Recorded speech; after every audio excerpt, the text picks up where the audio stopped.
Samahan niyo ulit ako ngayong araw sa panibagong kwento na naman ng pakikipagsapalaran sa buhay. Dito lang yan sa lugar namin, sa bayan ng Gubat, lalawigan ng Sorsogon. Lubos kong pinagmamalaki na kahit simple lang ang pamumuhay dito sa aming probinsya, mararamdaman mo naman talaga ang tunay na kaligayahan. Lalong lalo na nakasama mo ang iyong pamilya, kapitbahay at iba pa. Dito mai-enjoy mo talaga ang tunay na ganda ng probinsya. Sa dami ng magagandang tanawin at sariwa pa ang hangin. Kaya tara, samahan niyo ulit ako sa panibagong kwento ng buhay ko dito.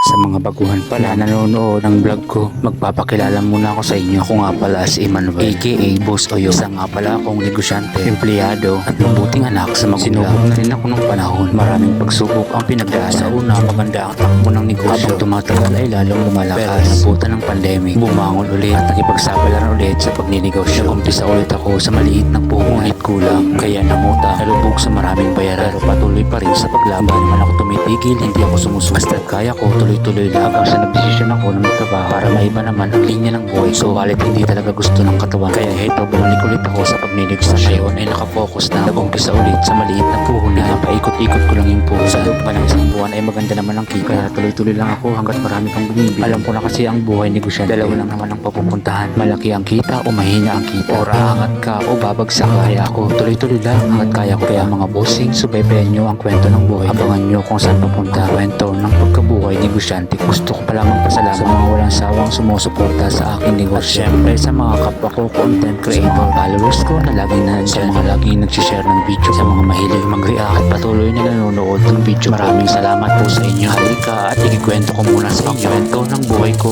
ngayong araw.